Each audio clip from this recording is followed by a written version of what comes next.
Sunrise news के इस video में आपका स्वागत है। पंजाब में कैप्टन अमरिंदर सिंह का इस्तीफा हुआ और उसके बाद कांग्रेस हाईकमान ने एक नए मुख्यमंत्री के तौर पर चरणजीत सिंह चन्नी का नाम सामने रखा।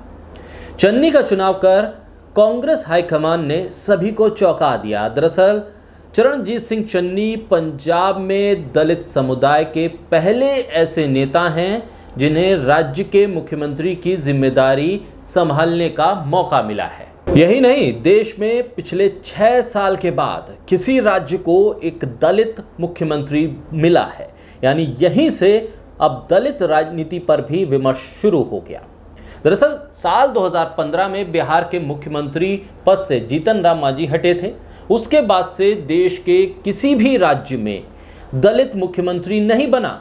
ऐसे में पंजाब में जब कांग्रेस के भीतर सियासी झगड़ा पनप रहा था, राजनीति अपने चरम पर थी, तब नए राजनीतिक समीकरण कांग्रेस ने साधे और एक नया फार्मूला निकाला।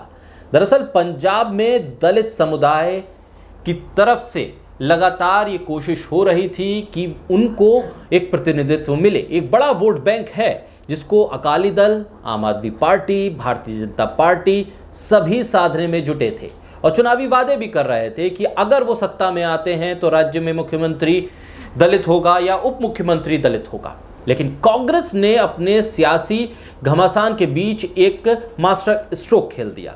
एक दलित मुख्यमंत्री के तौर पर चन्नी को कमान देकर कांग्रेस ने इस पूरे मौके को हाईजैक करने की कोशिश की और कहीं ना कहीं इसके चलते पंजाब के जो विपक्षी पार्टियां हैं उनको एक धक्का भी लगा है। पंजाब ही नहीं बल्कि पूरे देश में दलित वोट बैंक पर कांग्रेस की एक नजर है, क्योंकि एक वक्त में दलित वोट बैंक कांग्रेस के बेहद करीब होता था, लेकिन समय के साथ साथ वो कांग्रेस से झटकता चला गया।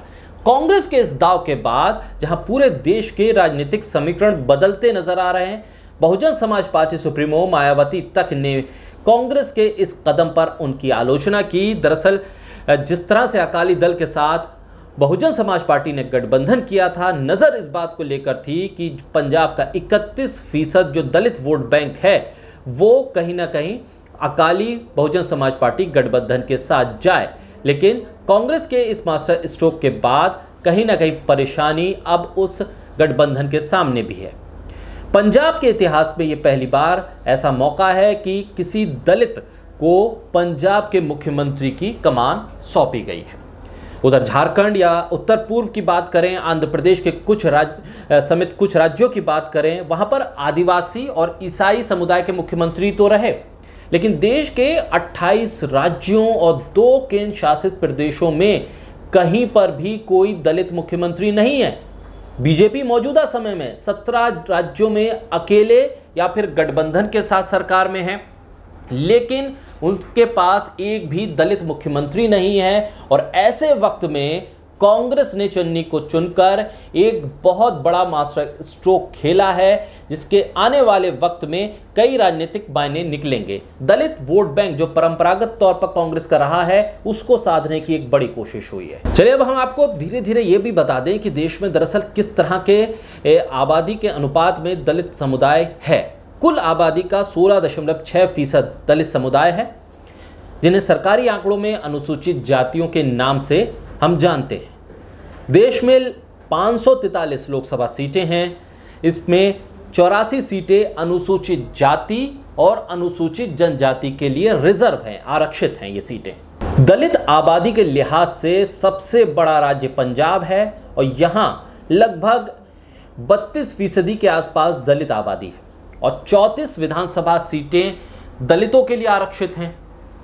उसके बाद बात अगर उत्तर प्रदेश की करें तो वहां करीब 20.7% दलित है और उत्तर प्रदेश की 17 लोकसभा सीटें और 86 विधानसभा सीटें आरक्षित हैं दलित समुदाय के लिए।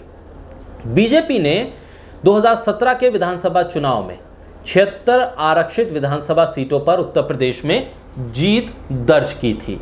तो वहीं हिमाचल प्रदेश की अगर बात करें तो वहां 25.2% आबादी दलित समुदाय की है और हरियाणा में यह आबादी 20.2% है।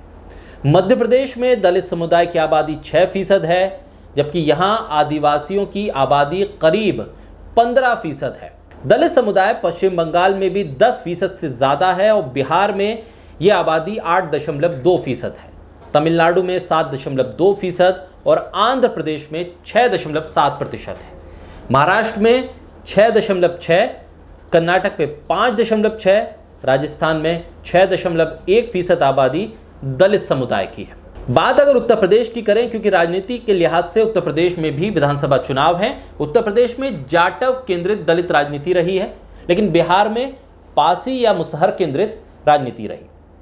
पंजाब में 32% सर्वाधिक दलित आबादी है, लेकिन यहां पहली बार कांग्रेस ने एक दलित मुख्यमंत्री दिया है। आज़ादी के दौरान ही भीमराव अंबेडकर और बहुजन समाज पार्टी के संस्थापक काशीराम ने 80 के दशक में देश की सियासत में दलित राजनीति को लेकर एक चक्रव्यूह रचा था। दलित राजनीति को लेकर बातचीत शुरू की थी और उसको आगे बढ़ाने की कोशिश हुई थी। लेकिन बिहार में दलित मुख्यमंत्री के तौर पर भोला पासवान की ताजपोशी 1968 में ही हो गई थी। यानी काशीराम की राजनीति की शुरुआत से पहले ही भोलाराम पासवान बिहार के मुख्यमंत्री बन चुके थे। यही नहीं, बिहार की सत्ता की कमान संभालने वाले भोलाराम पासवान देश में पहले दलित मुख्यमंत्री भी थे और वो एक बार नहीं बल्कि 3 बार मुख्यमंत्री के तौर पर सत्ता की कमान संभाल चुके थे। उन्होंने ये बागडोर बहुत बेहतर ढंग से संभाली थी। भोलाराम पासवान के बाद बिहार को जनता दल के शासन के दौरान एक और दलित मुख्यमंत्री मिला, रामसुंदर दास के तौर पर।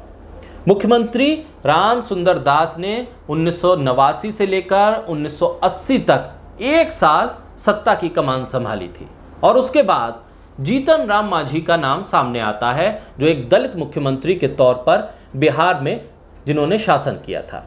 वहीं काशीराम ने दलित राजनीति को लेकर जो प्रयोग किया था उसमें उन्होंने बहुजन समाज पार्टी की एक स्थापना की और उत्तर प्रदेश में इसकी जड़ें काफ़ी मजबूत हुई। हालांकि काशीराम पंजाब से थे, लेकिन राजनीति जो मजबूत हुई बहुजन समाज पार्टी की वो उत्तर प्रदेश में हुई। और मायावती ने 1-2 बार नहीं बल्कि 4 बार मुख्यमंत्री के तौर पर शपथ ली, उत्तर प्रदेश की कमान संभाली। उत्तर प्रदेश में दलित मुख्यमंत्री के तौर पर मायावती ने 1995 में पहली बार बीजेपी के समर्थन से सत्ता संभाली थी और फिर वो दलित वोटर पर लंबे समय तक उन्होंने एक छत्र राज जिसे कह सकते हैं वो उन्होंने कायम रखा था। 2007 में बहुजन समाज पार्टी ने अपने दम पर यानी कि पूर्ण बहुमत की सरकार बनाई थी और यहीं से उनका सियासी ग्राफ डाउन भी होने लगा था। वहीं 2012 में मायावती की सत्ता से हटने के बाद उत्तर प्रदेश में कोई दलित सीएम नहीं बन सका। ये उत्तर प्रदेश की दलित राजनीति का इतिहास है और मुख्यमंत्री के तौर पर मायावती ने एक दलित राजनेता के तौर पर अपनी राजनीति को यहाँ स्थापित किया। महाराष्ट्र में कांग्रेस ने सुशील कुमार शिंदे को मुख्यमंत्री बनाया और एक दलित मुख्यमंत्री के तौर पर कांग्रेस ने यहाँ एक मुख्यमंत्री दिया। तो वहीं दूसरी तरफ राजस्थान में 1980 के दौर में जगन्नाथ पहाड़िया के तौर पर कांग्रेस ने एक दलित मुख्यमंत्री दिया था। इसके अलावा तमिलनाडु में भी कांग्रेस ने के कामराज को 3 बार कमान सौंपी तमिलनाडु की और एक दलित मुख्यमंत्री के तौर पर तमिलनाडु में के कामराज स्थापित हुए। बहुजन समाज पार्टी के संस्थापक काशीराम यूं तो पंजाब के होशियारपुर से थे, फिर भी वो पंजाब में दलितों में पैठ नहीं बना सके थे। बहुजन समाज पार्टी की जो पैठ बनी, जो दलित राजनीति उभरी, वो उत्तर प्रदेश से हुई। पंजाब में न उभरने का कारण स्पष्ट है कि वहां पर दलित समाज वाल्मीकि, रविदास, कबीरपंथी, मजहबी सिख इस तरह के खाकों में बटा हुआ है। इसलिए पंजाब में मायावती अब आने वाले विधानसभा चुनाव को देखते हुए अकाली दल के साथ गठबंधन में गई और ये सोचते हुए कि जो 31-32% के आसपास जिस दलित वोट बैंक का आंकड़ा पंजाब में है उसको साध सकें। पंजाब के जरिए उत्तर प्रदेश में भी कांग्रेस ने अपने सियासी आधार को एक तरह से हासिल करने की कोशिश की है।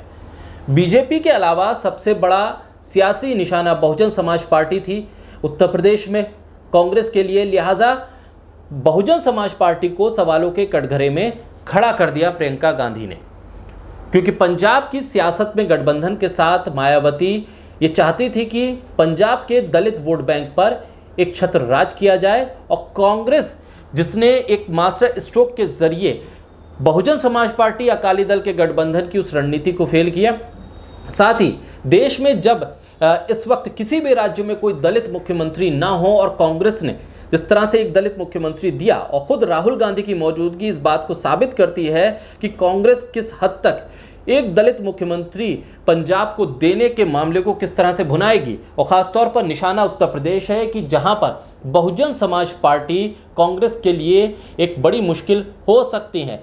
बहुजन समाज पार्टी का जो वोट बैंक है, दलित वोट बैंक, उसको पंजाब के जरिए कांग्रेस ने साधने की यहां जरूर कोशिश की है। ऐसे में जाहिर सी बात है पंजाब में किया गया कांग्रेस का यह प्रयोग उत्तर प्रदेश में पार्टी के लिए दलित वोट बैंक के बीच एक फिर से पैठ बनाने की कोशिश के तौर पर ही देखा जा रहा है। और यह भी कहा जा रहा है कि इस फैसले के पीछे प्रियंका गांधी कहीं ना कहीं शामिल हैं।